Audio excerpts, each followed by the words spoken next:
महाराष्ट्र के पंढरपुर के पास एक छोटा सा गांव है। सभी उसे पाटिल गांव कहकर पुकारते हैं। बस उसी गांव की कहानी लेकर आई हूं मैं आपकी अपनी दोस्त दिव्या देव की। दो भाई थे, अवधेश पाटिल और सिद्धेश पाटिल। दोनों में बहुत प्रेम था। अपने माँ पिताजी की खूब सेवा करते, जो वो कहते बस वही करते। दोनों भाई जहां जाते, साथ उठते बैठते, साथ खाते पीते। मतलब ये है कि जैसे राम लक्ष्मण की जोड़ी। उनके माता पिता को भी उन पर बहुत गर्व था। सिद्धेश और अवधेश कपड़े का व्यापार करते थे। उन्होंने खूब पैसा कमाया था। दोनों की शादी हो गई थी। दोनों की पत्नियां भी खूब समझदार और संस्कारी थी। वो दोनों भी आपस में खूब मिलजुल कर रहती। पंढरपुर में पाटिल परिवार की बहुत इज्जत थी। वहां के हर काम में पाटिल परिवार की सलाह ली जाती। इसी तरह हंसी खुशी दिन बीतते गए। सिद्धेश और अवधेश दोनों के परिवार भी अब बढ़ गए थे। दोनों के यहाँ दो पुत्र और एक बेटी हुई। उनका कपड़े का कारोबार भी अच्छा चल रहा था। अब दोनों ने अपने माता पिता से सलाह कर पंढरपुर के पास ही खेती की जमीन खरीद ली और एक सुंदर घर भी बनवाया और पूरा परिवार नए घर में आकर रहने लगा। अब खेती बाड़ी से उन्हें काफी मुनाफा होने लगा और अब ये कपड़े के व्यापार पर कम ध्यान देने लगे। इसी तरह कई साल बीत गए और इनका कपड़े का व्यापार लगभग बंद हो गया। उधर परिवार बढ़ता गया और अब सिर्फ खेती पर ही निर्भर हो गए। अब सिद्धेश और अवधेश इस दुनिया में नहीं रहे, पर उनका परिवार बढ़ते बढ़ते 30 परिवार तक पहुंच गया और जमीन भी हिस्सों में बढ़ते बढ़ते कम होती गई। जब परिवार छोटा था तो इसी जमीन की वजह से ये लोग वहां के बड़े लोगों में गिने जाते। इसी वजह से उनके गांव को पाटिल गांव का नाम मिला। इस परिवार के पुराने संस्कारों का ही ये प्रभाव था कि सभी लोग मिलजुल कर रहते। सब एक दूसरे की खुशी में खुश होते और दुख में साथ खड़े होते। अब इनकी जमीन घटते घटते इतनी कम हो गई थी कि इनका गुजारा मुश्किल से होता। पर फिर भी आसपास के गांवों में इनका मान सम्मान पहले जैसा ही था। वजह थी इनके संस्कार और इनका प्रेम। बस एक कमी थी इस गांव में, वो ये कि अभी तक यहाँ पाठशाला नहीं थी। सब बच्चे पास के गांव में ही पढ़ने जाते। अवधेश की चौथी पीढ़ी में अरुण एक सुंदर नौजवान था जिसका विवाह किरण से हुआ। दोनों पति पत्नी बहुत भले और मेहनती थे। उन्होंने अपने पुत्र देव का विवाह लक्ष्मी नाम की एक बहुत सुंदर लड़की से किया। लक्ष्मी को थोड़ा पढ़ना लिखना भी आता था। उसके पिता स्कूल में प्रिंसिपल थे। उन्होंने ही लक्ष्मी को घर पर ही पढ़ना लिखना सिखाया।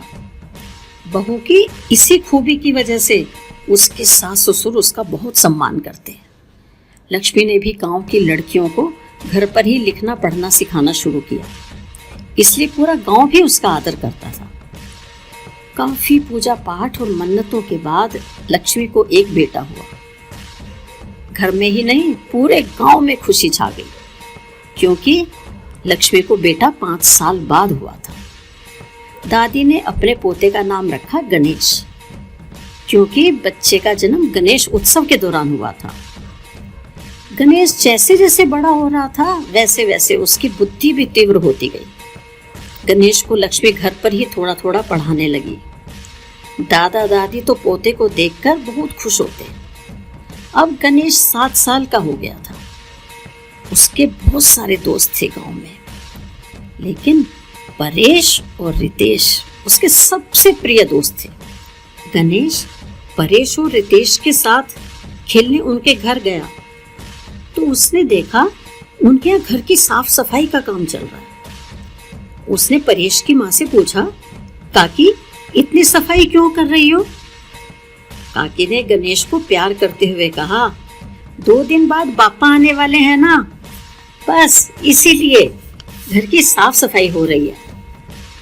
गणेश ने कहा, काकी मैं समझा नहीं। काकी ने कहा, बेटा 2 दिन बाद गणेश उत्सव शुरू होने वाला है और हमें घर पर बाप्पा की स्थापना करनी है। और हाँ, तुम देखो रोज आरती के समय जरूर आना। ठीक है काकी, कहकर गणेश अपने घर भागा और आते ही माँ को कहा, आई हम घर की सफाई क्यों नहीं कर रहे? क्या बाप्पा हमारे यहाँ नहीं आएंगे? आई ने गणेश को गोद में बिठाया और कहा, बेटा बाप्पा तो सबके घर जाते हैं पर हम उनकी स्थापना नहीं करते। पर क्यों आई? देखो मेरे दोस्त परेश और रितेश के घर बाप्पा की स्थापना होगी, हम क्यों नहीं करेंगे? आई ने कहा, बेटा अभी पैसे की थोड़ी तंगी है, इस बारी हमारी फसल कुछ अच्छी नहीं हुई। गणेश बीच में ही बोला, अगर इस बार फसल अच्छी हुई तो? आई ने उसे प्यार करते हुए कहा, फिर तो हम धूमधाम से बाप्पा की स्थापना करेंगे। बस इतना सुनते ही गणेश आई की गोद से उतरकर भागा बाहर और बोला, मैं अभी परेश को जाकर बताता हूँ। आई ने उसे समझा तो दिया था पर उसका मन शांत नहीं था। वो सोचने लगा कैसे बाप्पा को घर लाया जाए। गणेश शुरू से ही दूसरे बच्चों के मुकाबले ज्यादा बुद्धिमान था। बस उसने एक तरकीब निकाली। उसके घर के ऊपरी हिस्से में एक कमरा था जिसमें घर का फालतू सामान रखा रहता।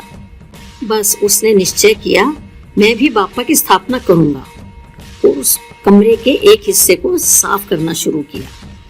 वहां पे एक पटरा रख दिया और खेत से मिट्टी लाकर गणेश जी की प्रतिमा बनाने लगा। ये बात घर में किसी को नहीं पता थी और ना ही घर का कोई सदस्य ऊपर जाता था। 2 दिन की मेहनत से गणेश ने बाप्पा की प्रतिमा बना ली, ठीक वैसे ही जैसे कोई छोटा बच्चा बना सकता था। वो बहुत खुश था। बस एक समस्या थी, बाप्पा को भोग कैसे लगाएगा? आई ने उसे बता दिया था कि बाप्पा को मिठाई मेवा का भोग लगाते हैं। वो बाप्पा की स्थापना कर रहा है, ये बात उसने अपने दोस्तों को भी नहीं बताई। गणेश उत्सव का दिन था। वो सुबह सुबह उठा, नहाया। वैसे उसे उठते ही नहाने की आदत थी। बस नहाते ही उसने आई को कहा, आई जल्दी जल्दी से मुझे गुड़ और दूध दे दो, मुझे बहुत जोर से भूख लगी है। आई से दूध लेकर वो सबसे आंख बचाता हुआ ऊपर आ गया। वैसे भी सुबह घर के सभी सदस्य काम में व्यस्त थे तो उसे कोई परेशानी भी नहीं हुई। उसने ऊपर आते ही गुड़ और दूध बाप्पा के सामने रखा और आंख बंद करके कहा, बाप्पा जल्दी जल्दी से भोग लगा लो, बस थोड़ा सा छोड़ देना मेरे लिए। क्योंकि अगर आई ने मुझसे पूछा दूध पी लिया तो मैं झूठ कैसे बोलूंगा। थोड़ी देर में उसने आंखें खोली और जल्दी से गुड़ खाकर दूध पी लिया और जाते जाते बाप्पा को कहा, अब मैं शाम को आऊंगा। गणेश की खुशी का कोई ठिकाना नहीं था। वो दिन भर अपने दोस्तों के साथ खेलता रहा और बार बार काकी से पूछता, काकी काकी शाम की आरती कितने बजे होगी? काकी हंसकर कहती, अभी देर है आरती होने में, शाम को 7 बजे होगी आरती। गणेश को आज का दिन कुछ ज्यादा ही लंबा लग रहा था। जैसे तैसे शाम के 7 बजे आरती हुई और वो परेश और रितेश दोनों के घर से प्रसाद लेकर भागा घर की तरफ और पहुंचा सीधा घर के ऊपर वाले कमरे में। बाप्पा के पास उसकी खुशी का ठिकाना नहीं था। एक पत्ते पर प्रसाद में मिला मोदक और बर्फी रखा और बड़े प्रेम से बाप्पा के सामने हाथ जोड़कर बोला, ये लो प्रभु, आपको मोदक पसंद है ना? देखो मैं आपके लिए लाया हूँ। उसने आंख बंद कर बाप्पा को भोग लगाया और थोड़ी देर बाद प्रसाद खुद खाया और बाप्पा को कहा, बाप्पा अब मैं रोजाना आपके लिए मोदक लाया करूंगा, बस आप यहीं बैठे रहना। वो बाप्पा से ऐसे बातें कर रहा था जैसे वो साक्षात उसके सामने बैठे हैं। फिर वो उठा और नीचे आ गया। अब वो हर वक्त यही सोचता रहता कि शाम कब होगी, कब 7 बजेंगे, कब आरती होगी, ताकि वो बाप्पा के लिए मोदक ला सके। अब वो दिन में 2-3 बार ऊपर आता और बाप्पा के पास बैठ जाता और उनसे बातें करता। बस इसी तरह कब 10 दिन बीत गए उसे पता ही नहीं चला। आज बापा का विसर्जन है। सुबह से ही गांव में तैयारियां चल रही थी। अब गणेश को भी चिंता हुई, भाई बापा का विसर्जन कैसे करें। बस अचानक उसने बापा को गोद में उठाया और भागा खेतों की तरफ। बारिश की वजह से खेतों में पानी भरा हुआ था। बस उसने एक गड्ढा खोदा और उसमें बापा के विसर्जन की तैयारी करी। उसने बड़े प्रेम से बापा को प्रणाम किया और कहा, देखो बापा, इस बार तो मैंने चोरी से आपकी स्थापना की, पर अगले बरस आप बड़ी धूमधाम से हमारे घर आना। फिर मैं भी अपने दोस्तों को आरती में बुलाऊंगा। और गणेश ने पापा को गले से लगाकर नम आंखों से विदा किया। फिर भागा घर की तरफ। आई सामने ही खड़ी थी। बोली, कहाँ था तू? चल तैयार हो जा, काकी ने बुलाया है, पापा को विदा करने चलना है। विसर्जन के बाद घर आते ही गणेश ने आई को कहा, आई अपना वादा याद रखना, अगले बरस हम भी बापा की स्थापना करेंगे अपने घर पर। आई ने कहा, अगर इस बार फसल अच्छी होगी तो जरूर करेंगे। गणेश ने कहा, अब मैं भी बाबा के साथ खेत पर काम करने जाया करूंगा। जब 2 जन मिलकर काम करेंगे ना, तो आई देखना हमारी कितनी अच्छी फसल होगी। गणेश के बाबा ने पीछे से आकर उसे गोद में उठाते हुए कहा, लगता है मेरा बेटा बड़ा हो गया है। और उसे आई और बाबा ने खूब सारा प्यार किया। इसी तरह दिन बीतते गए और 1 बरस बीतने वाला था। गणेश को यही चिंता सताती रहती कि फसल अच्छी होगी या नहीं, फसल अच्छी होगी या नहीं। वो कई बार बाबा को कहता, बाबा फसल अच्छी हुई या नहीं। जब भी खेत पर जाता अपनी फसलों को देखने लगता। अब गणेश उत्सव भी आने वाला था। 2 ही महीने रह गए थे। आज गणेश खेत पर बाबा का खाना लेकर गया। आई भी साथ में है। जब आई बाबा को खाना परोस रही थी तो गणेश ने खुरपी लेकर मिट्टी को खोदना शुरू किया, क्योंकि वो घर पे ले जाने के लिए आलू निकाल रहा था जमीन से। तभी उसकी खुरपी किसी सख्त चीज से टकराई। उसने मिट्टी हटानी शुरू करी और बाबा को आवाज लगाई, बाबा बाबा जरा यहाँ आओ, देखो ये क्या है। देव और लक्ष्मी ने आकर देखा। वो हैरान थे। अरे ये तो सोने की शर्फियों से भरा कलश था। अब गणेश समझ गया था, ये सब चमत्कार उसके पापा ने किया है। उसने यही तो विसर्जन किया था उनका। देव और लक्ष्मी ने घर आकर गणेश के आजोबा और आजी को सारा किस्सा बताया और सभी ने ये निर्णय लिया कि ये पैसा हमें बापा ने दिया है और ये हमारी पुश्तैनी जमीन के नीचे से निकला है घड़ा, इसलिए हम इस पैसे का सही उपयोग करेंगे। देव ने उन पैसों से पड़ोस के गांव में खेती के लिए एक बड़ी जमीन ली और खेती की जमीन को पाटिल गांव के नाम से ही रजिस्टर करवाया। उस जमीन पर सभी पाटिल परिवारों का बराबर का हक था और लक्ष्मी ने गांव में एक पाठशाला भी बनवाई। आज फिर से गणेश उत्सव है। सारा गांव खुशी से नाच रहा है।